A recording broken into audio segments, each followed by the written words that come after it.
10,000 کا لشکر تیار کیا آپ علیہ السلام نے، جو مکے کی طرف روانہ ہوا۔ اس میں مدینہ کے انصار تھے، سارے مہاجرین تھے، ارد گرد کے اور قبائل، بنو غفار ہے، بنو جوہینہ ہے، اس طرح کے کئی سارے قبیلے۔ 10,000 بندہ ہے اور اس حساب سے خیمے، اور ہر خیمے کے آگے آگ جل رہی ہے، تو وہ ڈھیر ساری آگ ہوگی، وہ کئی ساری آگ کے کئی سینکڑوں، اور ہیوی آواز تھی ان کی۔ ان کی آواز ابو سفیان نے پہچان لی تو کہا ابو الفضل، آپ ابو الفضل ہیں، حضرت عباس کے بیٹے ہیں، فضل بن عباس، ان کے نام سے ابو الفضل کہلاتے ہیں، ابو الفضل۔ تو حضرت عباس نے کہا، تو حضرت عمر رضی اللہ عنہ نے جو جواب دیا نا وہ بڑا زبردست۔ اب دیکھو، دشمنی اللہ کے لیے، دوستی عباس پاس بیٹھے تھے، انہوں نے نا یوں کونی ماری، کہا اشہد وَإِلَّا تُضْرَبْ عُنُقُكَ، گواہی دے دے یہ اللہ کا رسول ہے، نہیں تو ابھی گردن اتر جائے گی تیری۔ ابو سفیان، مکے جاؤ، اعلان کر دو جو تمہارے گھر میں داخل ہو جائے اس کو ہماری طرف سے امن ہے۔ نہیں ہے کہ ربیع الاول آئے اور 2-4 نعتیں پڑھ دیں اور کہانیاں سنا دیں اور قصہ گول کر کے رکھ دیا اور پھر ہم وہی اپنی ڈگر پہ چل پڑے۔ یہ ایک زندگی ہے جو سیکھنی ہے، ایک زندگی ہے جس کو اپنے اندر جگہ دینی ہے، یہ زندگی ہے جس پہ اپنی زندگی کو گزارنا اور لگانا۔ صلی علیک اللہ صلواتا دائما فالعز والفوز لیس الا فیک۔ ہم فتح مکہ کی بات چلا رہے ہیں اور رمضان کے 10 دن گزرے، 8ویں ہجری، ہجرت کے 8ویں سال، رمضان کے مہینے کے 10 دن گزرے تھے جب اللہ کے محبوب علیہ السلام نے مدینہ سے کوچ فرمایا اور نکلے۔ 10 دن رمضان کے گزر چکے، کیونکہ 10ویں رمضان کو نکلے، اور مدینہ سے مکہ تقریباً 8 منزلیں۔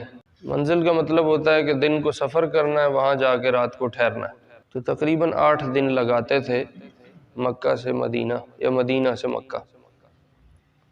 10,000 کا لشکر تیار کیا آپ علیہ السلام نے، جو مکے کی طرف روانہ ہوا۔ اس میں مدینہ کے انصار تھے، سارے مہاجرین تھے، ارد گرد کے اور قبائل، بنو غفار ہے، بنو جوہینہ ہے، اس طرح کے کئی سارے قبیلے جو قریب قریب میں رہتے تھے، ان کو بھی ساتھ تیار کروایا۔ ایک صحابی ہیں ابو رحم الغفاری رضی اللہ عنہ، ان کو آپ نے مدینہ پہ اپنا خلیفہ بنایا، اپنا قائم مقام بنایا، اور 10,000 کا لشکر لے کے آپ مدینہ سے روانہ ہو۔ مدینہ سے باہر نکلو نا تو کچھ ہی باہر نکل کے، گاڑیوں پہ تو وہ قریب کا سفر لگتا ہے، اس زمانے میں پیدل تھا ظاہر ہے، تو پیدل کا سفر دور ہوتا ہے۔ مقام جحفہ ایک جگہ آتی ہے، تھوڑا ہی فاصلہ ہے مدینہ سے، وہاں آپ اپنے لشکر کو لے کے جب پہنچے، پہلا پڑاؤ ڈالا تو حضرت عباس رضی اللہ عنہ سے ملاقات ہوئی۔ حضرت عباس حضور کے چچا ہیں، وہ اپنی پوری فیملی اور اپنے کنبے کو لے کے مکے سے ہجرت کر کے مدینہ آ رہے تھے۔ حضرت عباس غزوہ بدر کے بعد مسلمان ہو گئے تھے، لیکن اپنے بچوں کے ساتھ، اپنی گھر والوں کے ساتھ مکے میں ہی رہ رہے تھے اور ہجرت کر کے مدینہ نہیں آئے۔ انہوں نے ہجرت کیوں نہیں کی؟ انہوں نے ہجرت اس لیے نہیں کی کہ انہوں نے کئی دفعہ اظہار کیا، یا رسول اللہ مجھے اجازت دیں میں بھی مکہ چھوڑ کے مدینہ آ جاؤں۔ آپ ان کو فرماتے تھے نہیں، آپ مکے میں ہی ٹھہریں، آپ مدینہ نہیں آئیں۔ آپ کے حکم سے حضرت عباس مکے میں ٹھہرے ہوئے تھے اور ہجرت نہیں کی تھی اور مدینہ نہیں آئے۔ پھر جب آخری دفعہ بات ہوئی تو آپ نے فرمایا کہ آپ انتظار کریں، آپ کی ہجرت آخری ہجرت ہوگی، جیسے نبوت میرے پہ آ کے ختم ہوئی اور میں آخری نبی ہوں، اللہ آپ کو آخری مہاجر بنائے گا۔ یعنی جب آپ ہجرت کریں گے تو آپ کے بعد پھر کوئی اور ہجرت کرنے والا نہیں ہو، اس لیے آپ انتظار کریں، جیسے اللہ نے مجھے آخری نبی بنایا ہے ایسے آپ آخری مہاجر ہوں گے۔ تو حضرت عباس ٹھہرے رہے، کیونکہ جب ہجرت ہو جاتی ہے تو ہجرت ہوتی ہے مظلومیت کے ٹائم میں، جب بندہ مغلوب ہوتا ہے، حالات میں پھنسا ہوا ہوتا ہے، تو پھر حکم ہوتا ہے کہ ہجرت کر جاؤ۔ تو آپ فرما رہے تھے آپ نے بھی ہجرت نہیں کرنی، اللہ حالات کو ایسے موڑ پہ لے آئیں گے کہ پھر ہجرت کی ضرورت ہی نہیں رہے گی، اور جب آپ نکلیں گے تو بس اس کے بعد حالات پلٹا کھا جائیں گے۔ لا ہجرت بعد الفتح، پھر اس کے بعد اللہ فتح دے دیں گے اور ہجرت کی نوبت ہی نہیں آئے گی، پھر وہ ضرورت ہی نہیں رہے گی۔ اور ایسا ہی ہوا، حضرت عباس بالکل آخری مہاجر تھے۔ جب آپ مکہ فتح کرنے جا رہے ہیں تو حضرت عباس اپنے خاندان کو لے کے وہاں سے ہجرت کر کے آ رہے تھے۔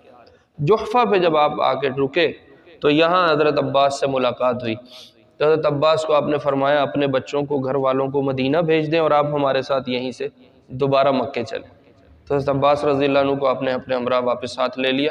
حضرت عباس رضی اللہ عنہ بہت پہلے مسلمان ہو گئے تھے، اور مسلمان ہونے سے پہلے بھی یہ آپ کا بہت خیال رکھتے تھے۔ میں نے سیرت میں سنایا ہے، آپ میں سے کچھ احباب جو شروع سے بیٹھ رہے ہیں سن رہے ہیں ان کو یاد ہوگا، جب بیعت عقبہ ثانیہ ہوئی تھی ہجرت سے پہلے، جب مدینہ والے مکے آئے تھے اور آ کے آپ کو تیار کیا تھا بھی تسی ہجرت کر کے مکہ چھڑ دے تے ساڈے کول آ جاؤ، اسی تانوں سانبھ لاں گے۔ مدینہ والوں سے ڈیل کرنے کی جتنی بات تھی وہ حضرت عباس نے کی تھی، حالانکہ اس وقت مسلمان نہیں تھے، لیکن چونکہ چچا تھے اور آپ علیہ السلام کے سرپرست تھے تو مدینہ والوں سے بات حضرت عباس نے کی تھی، اگر سنبھال لو گے تو لے جاؤ، اور اگر سنبھال نہیں سکو گے تو پھر نہ لے کے جاؤ، ہم اس کو سنبھال کے یہاں بیٹھے ہیں، اس کو ہماری حفاظت میں، ہماری پناہ میں رہنے دو۔ یہ یاد رکھو کہ اگر اس کو لے کے جاؤ گے سارا عرب تمہارے خلاف ہوگا، سارے عرب سے تمہیں جنگ لڑنی پڑے گی، اگر اتنی کر لو گے، اتنا کوڑا کوٹ پر لو گے تو لے جاؤ۔ یہ ساری بات حضرت عباس نے کی تھی مدینہ والوں سے، حالانکہ اس وقت مسلمان نہیں تھے رضی اللہ عنہ۔ تو حضرت عباس پھر مقام جحفہ سے آپ کے ساتھ چل پڑے۔ اب یہ منزلیں طے کرتے کرتے لشکر جب مقام کدید پہ پہنچا، کدید ایک جگہ آتی، کدید بھی کہتے ہیں کدید بھی کہتے ہیں، یہاں پہنچ کے آپ نے لشکر میں اعلان فرمایا کہ بھائی اب روزہ کوئی نہ رکھے۔ یہ تقریباً کدید کی جگہ بنتی ہے مکے سے کچھ 77-78 یا کوئی 72-73 کلومیٹر، 72-73 میل، بلکہ کلومیٹر بھی 72-73 میل کا سفر بنتا ہے یہ مکے سے کدید کی جگہ۔ یہاں پہنچ کے آپ نے لشکر والوں کو روزہ رکھنے سے منع، رمضان چل رہا تھا نا، تو رمضان میں تو لوگ روزے رکھتے ہیں اور آپ بھی روزہ رکھتے آ رہے تھے مدینہ سے، لیکن کدید پہ پہنچ کے پھر آپ نے روزے سے منع کر دیا، کیونکہ آگے سفر جہاد کا تھا، آگے لڑائی بھی ہو سکتی تھی، تو روزے رکھ اور اوپر سفر کی مشقت اور سفر کی تھکاوٹ، ظاہر طبیعتیں پھر کمزور پڑتی، اور سفر میں ویسے بھی اللہ کی طرف سے رخصت ہے کہ بھئی روزہ نہ رکھو، بعد میں رکھا جا سکتا ہے، تو اس لیے آپ نے روزے چھڑوا دیے، آپ نے کہا اب روزہ کوئی نہ رکھے، اور آپ نے خود بھی اپنا روزہ افطار کر دیا۔ کدید سے آپ آگے نکلے ہیں، میں مختصر اب کرتا ہوں۔ ایک جگہ آتی ہے مر الزہران،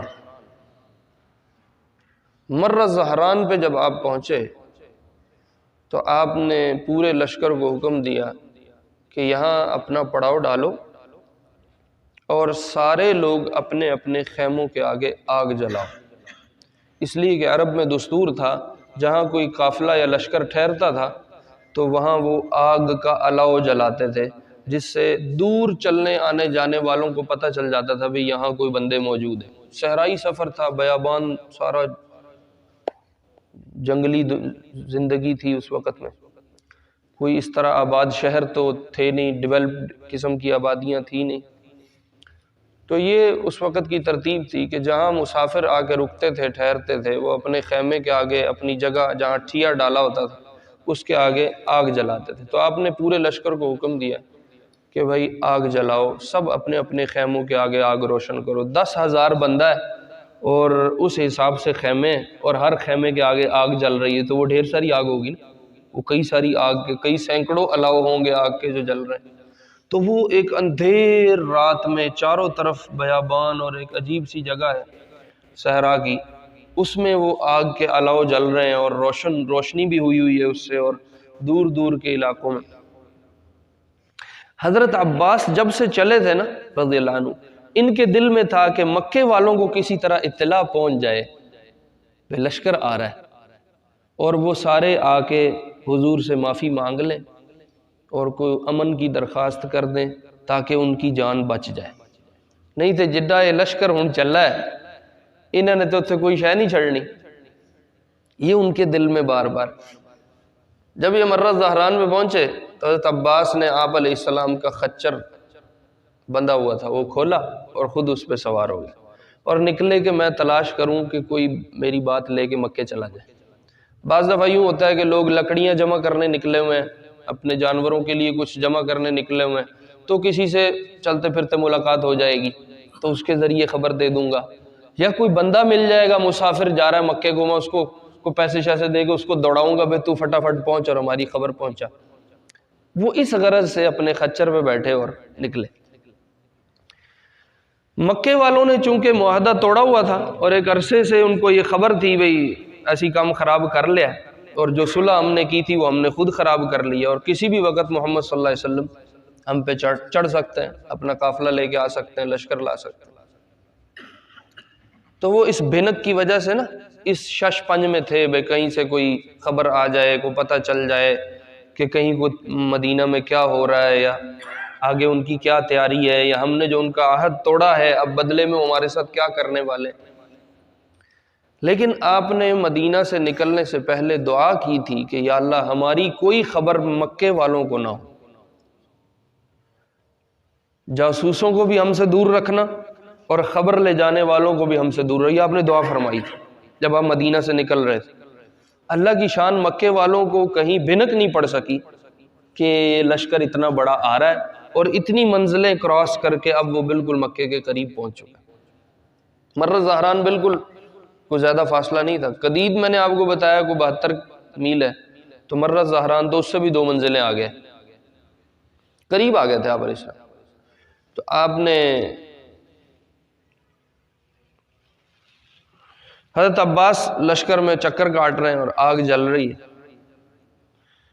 ابو سفیان جو مکے کا خود سردار ہے، اور بدیل بن زرقا یہ ایک اور سردار ہے، اور حکیم بن حزام، یہ حکیم بن حزام حضرت خدیجہ کے پھپھی زاد ہیں۔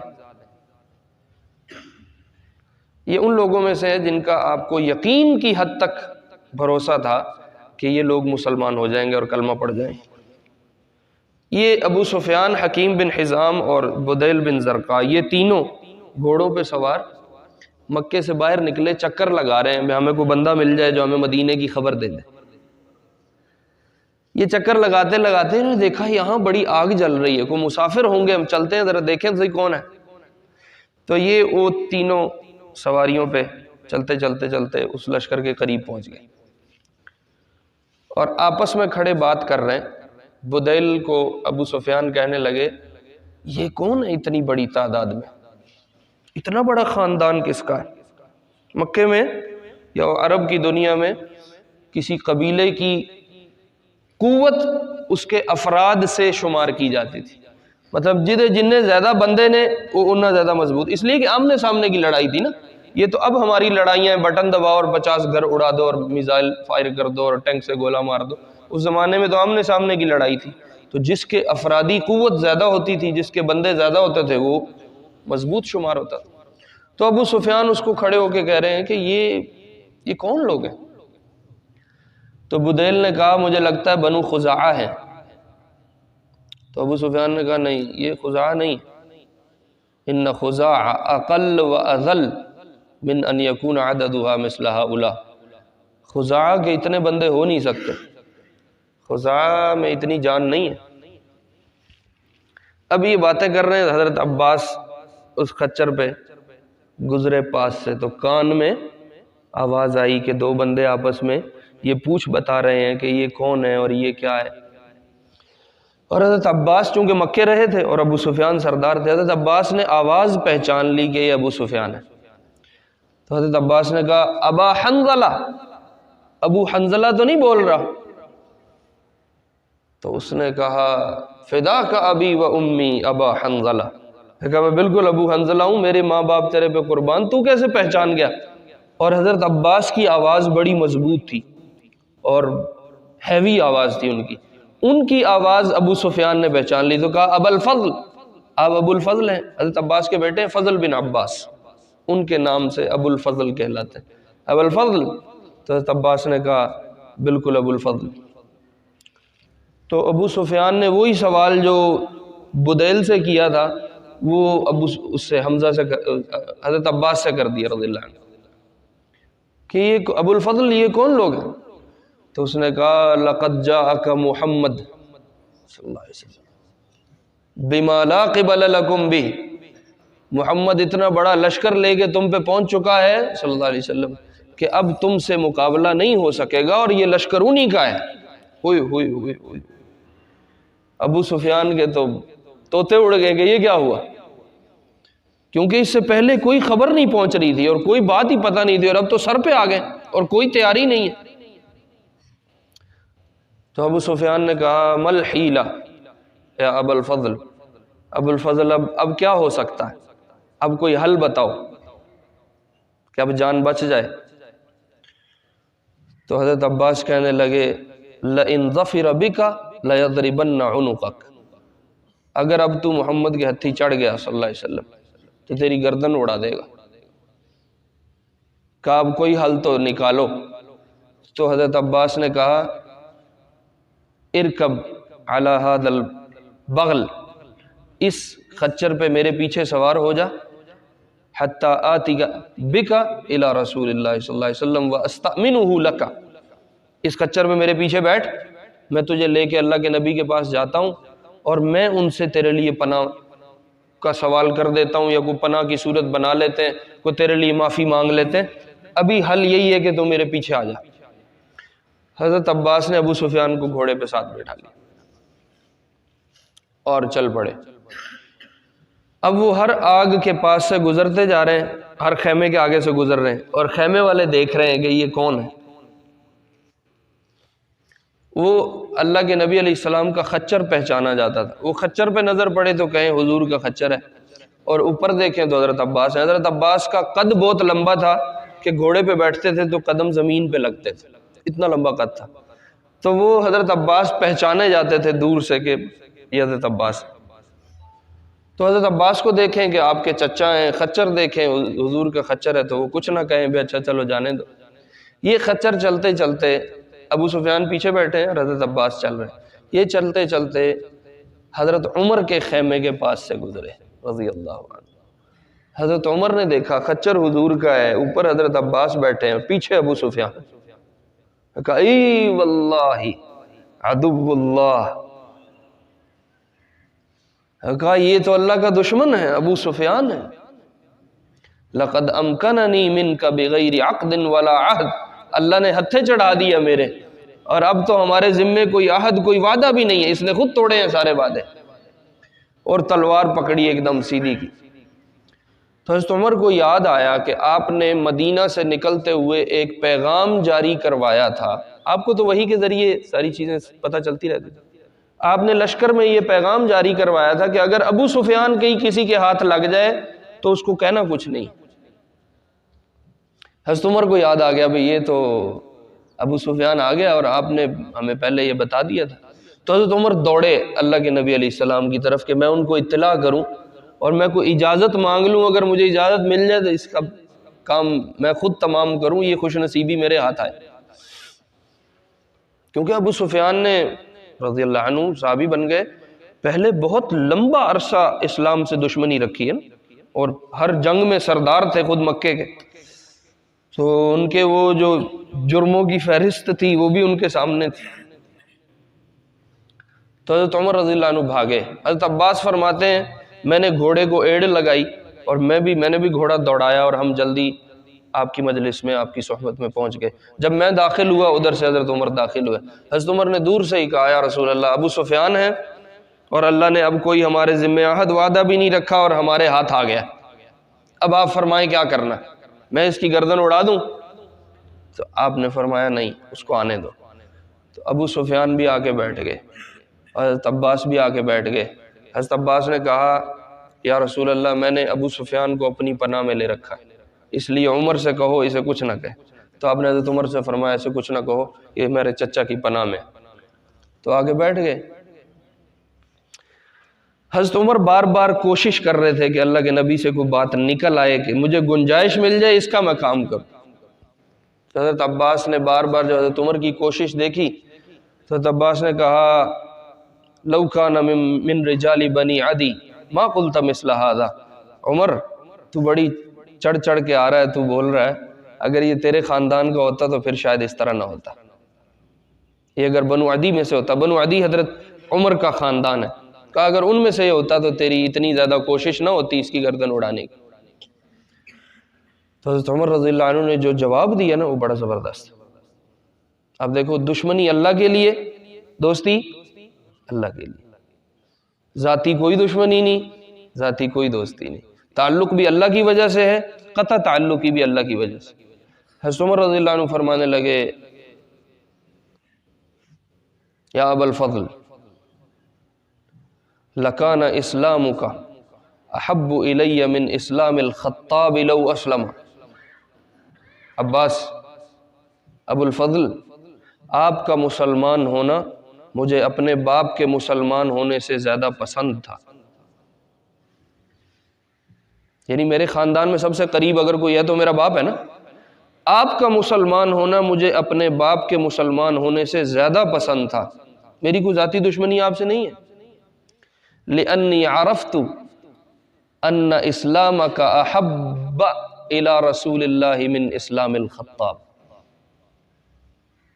اس لیے کہ میں یہ بات جانتا ہوں آپ کا مسلمان ہونا اللہ کے محبوب علیہ السلام کو زیادہ پسند تھا میرے باپ کے مسلمان ہونے سے. تو مجھے آپ کی خوشی میں اپنے نبی کی خوشی نظر آ رہی ہے، اس لیے اللہ کے نبی خوش ہوں یہ بات مجھے زیادہ پسند ہے اس بات سے کہ میرا باپ مسلمان ہو جائے. تو میری آپ سے کوئی نفرت، کوئی لڑائی نہیں ہے. میں تو اپنے نبی کی چاہت اور ان کی پسند اور ناپسند پہ چل رہا ہوں. یہ مجھے پتا ہے کہ آپ کا مسلمان ہونا میرے نبی کو میرے باپ کے مسلمان ہونے سے زیادہ محبوب تھا، اس لیے آپ کا اسلام مجھے زیادہ محبوب ہے اپنے باپ کے مسلمان ہونے سے. رضی اللہ عنہ. مزاج دیکھو کتنا خوبصورت. ایمان والے کا یہ مزاج ہے کہ اس کو کوئی چیز پسند ہے تو اس لیے کہ اللہ اور اس کے رسول کو پسند ہے، اور اگر کوئی چیز ناپسند ہے تو اس لیے کہ اللہ اور اس کے رسول کو ناپسند ہے.